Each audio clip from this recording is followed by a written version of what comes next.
అందరికీ మరణాత. Praise the Lord. ఈరోజు దేవుడు మనకు అనుగ్రహిస్తున్న శ్రేష్టమైన వాగ్దానము. కొంచెము కాలము మీరు శ్రమపడిన పిమ్మట తానే మిమ్మును పూర్ణులనుగా చేసి స్థిరపరచి బలపరచును. 1 పేతురు 5వ అధ్యాయము 10వ వచనము. After you have suffered a little while will himself restore you and make you strong, firm and steadfast. 1 Peter chapter 5 verse 10. ఈ రోజుకు కాను దేవాతి దేవుడు మనకు అనుగ్రహించిన వాక్య భాగంను బట్టి ధ్యానించుకుందాము. ప్రియమైన సహోదరి సహోదరులారా, ఈ యొక్క మానవ జీవితంలో శ్రమలు రావడం అనేది సర్వసాధారణమైన విషయము. అయితే వచ్చినటువంటి శ్రమలు ఎప్పటికీ మనతోనే ఉండిపోవు. శ్రమలతోనే జీవితాంతము బ్రతికే పరిస్థితిని మనము నమ్ముకున్న దేవుడు ఎట్టి పరిస్థితుల్లో మనకు రానివ్వడు అనే మాటను ఈరోజు దేవుడు ఈ యొక్క వాగ్దానము ద్వారా సెలవిస్తున్నాడండి. కొంచెం కాలం శ్రమపడిన తరువాత ఆయనే అనగా దేవుడే మనల్ని పూర్ణులుగా చేసి స్థిరపరచి బలపరుస్తాడు. సాధారణంగా ఒక వ్యక్తికి శ్రమ ఎందు నిమిత్తము వస్తుంది అంటే తాను ఎదురు వెళ్తున్న పరిస్థితులను గూర్చి సరైన అవగాహన లేనప్పుడు మొదట కొంత సమయం కష్టంగానే అనిపిస్తుంది. చూడండి, సైకిల్ కొత్తగా నేర్చుకునేవారు ఏ బాధ లేకుండా కింద పడకుండా నేర్చుకోలేరు. మొదట తొక్కడం కష్టంగానే అనిపించవచ్చు. అసలు నాకు సైకిల్ వస్తుందా రాదా అనే సందేహం కలిగి ఉండవచ్చు. కానీ పట్టు వదలకుండా భయపడకుండా కొన్ని రోజులు శ్రమ అయినప్పటికీ ప్రయత్నిస్తే తప్పక సైకిల్ నేర్చుకుంటారండి. వారికి దానిని ఎలాగ హ్యాండిల్ చేయాలో అవగాహన వస్తుంది. కాబట్టి దాని మీద ఒక పట్టు వస్తుంది. వారికి తరువాత శ్రమ అనిపించదు. ఈ యొక్క ఫార్ములా కేవలం సైకిల్ నేర్చుకునే విషయంలోనే కాదు, ఏ విషయంలోనైనా వర్తిస్తుంది. ఏ పనైనా ప్రారంభించినా మొదట శ్రమగానే అనిపిస్తుంది, కష్టంగానే అనిపిస్తుంది. కానీ దానిలో ఒక పరిపూర్ణత వచ్చినప్పుడు మీరు దాన్ని కంట్రోల్ చేయగలరు. మీరు కొత్త వ్యాపారం చేస్తున్నా, కొత్తగా జాబ్లో జాయిన్ అయినా, కొత్తగా దేవునిలో ఎదుగుతున్నా మొదట కొంచెం కాలము శ్రమగానే అనిపిస్తుంది. కానీ ఆయా విషయాలలో దేవుడే మనకు సహాయం చేసి మనల్ని సంపూర్ణంగా చేస్తాడు అని మనం మర్చిపోకూడదండి.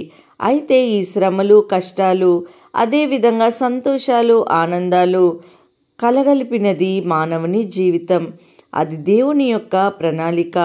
భక్తుడు అంటున్నాడు, దేవుడు సుఖదుఖములను జతపరిచి ఉన్నాడు. అవును ప్రియమైన సహోదరి సహోదరులారా, దేవుడు సుఖమును అదేవిధంగా దుఃఖమును కలిపి మనకు అనుగ్రహించాడు. ఎందుకంటే పూర్తి సుఖముంటే దేవుని మర్చిపోతాం, పూర్తి దుఃఖముంటే దేవుణ్ణి దూషిస్తాము. అందునిమిత్తమున భక్తుడు దేవుణ్ణి వేడుకుంటున్నాడు, పేదరికమైనను ఐశ్వర్యమైనను నేను నాకు దయచేయుము, తగినంత ఆహారమును అనుగ్రహించుము. ఎక్కువైనడలా నేను కడుపు నిండిన వాడినై నిన్ను విసర్జించి యెహోవా ఎవడని అందునేమో, లేకపోతే బెదరదొగలించి ఆ దేవుని నామమును దూషింతునేమో. కాబట్టి ప్రియమైన సహోదరి సహోదరులారా, స్వల్పకాల శ్రమలు అనేవి జీవితంలో ఎంతో సాధారణమైనవి. వాటి వైపు చూస్తే అవి పెద్దగానే కనిపిస్తాయి. కాబట్టి మనల్ని వాటి నుండి బయటపడవేసే సామర్థ్యము గల దేవుని వైపుకు చూడాలి. రాత్రిపోయి ఉదయమున వెలుగు ఎలాగూ వచ్చునో అదే విధముగా మనకున్న కష్టాలు, శ్రమలు అన్నీ పోయి ఆనందము అనే వెలుగు మన జీవితంలో తప్పగా నింపబడుతుంది అని గ్రహించాలి. నిజమైన దేవుని బిడ్డలు ఏ విధంగా ఉండాలి, ఏ విధంగా ఉంటే వారు శ్రమలను దాటి ఆనందం చూడగలుగుతారు అంటే బైబిల్ పరిశుద్ధ లేఖనములు ఈ విధంగా సెలవిస్తున్నాయి. మేము దృశ్యమైనవి చూడక అదృశ్యమైన వాటిని నిదానించి చూచుచున్నాము. కనుక క్షణమాత్రముండు ఆ చులకన శ్రమ మా కొరకు అంతకంతకు ఎక్కువగా నిత్యమైన మహిమ భారమును కలుగు చేయుచున్నది. ఏలయనగా దృశ్యమైనవి అనిత్యములు, అదృశ్యమైనవి నిత్యములు అని అనగా మనకు ఎదురయ్యే క్షణకాలము ఉండు శ్రమల కొరకు, చులకనైన కష్టాల కొరకు నిత్యత్వాన్ని దూరము చేసుకోకూడదు.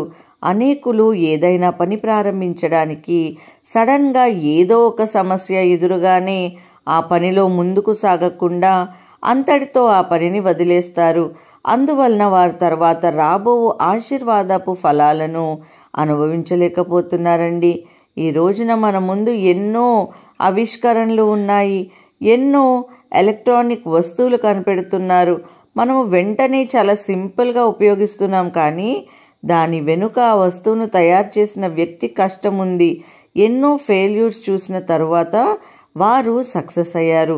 ఒకవేళ వారు ఒకసారి 2 సార్లు ప్రయత్నించి విసిగిపోయి మా వల్ల కాదు అనుకుంటే వారు విజయం సాధించలేకపోయేవారు కదా. అయితే ఈరోజు ఈ యొక్క మాటలు వింటున్న ప్రియమైన సహోదరులారా, మీరు కూడా మీరు చేస్తున్న లేదా చేయాలనుకున్నటువంటి పనిలో మొదటి శ్రమలు ఎదుర్కొంటారు. అంత మాత్రమా ఆ కష్టాలు ఆ శ్రమలు విజయానికి అడ్డముగా కాకూడదు. ఫెయిల్యూర్స్ తర్వాత రాబోయే విజయముల కొరకు మనము ఆ కొంతకాలము శ్రమలైన కష్టాలైనా భరించేవారిగా ఉండాలి అని వాక్యం సెలవిస్తుంది. ప్రార్థన చేసుకుందాం. మహాపరిశుద్ధుడా, ఘనమైన తండ్రి, మీ బంగారు పాదములకు స్తోత్రములు ప్రభువా. యేసయ్యా, ఈ యొక్క సమయము పరిశుద్ధ సమయమును మేము మోకరించి ప్రార్థించుచుండగా మా ప్రార్థనలకు నెరవేర్పు దయచేయండి ప్రభు. మేము చేసే ప్రతి పనిలో మా ముందుండి నడిపించి ప్రభువా విజయమును అనుగ్రహించమని ప్రార్థనలో ఏకీభవిస్తున్న ప్రతి ఒక్కరికి నా ప్రభువా తండ్రి గొప్ప దీవెనలతో నింపమని యేసు నామములో అడిగి వేడుకొంచున్నాము తండ్రి. ఆమేన్.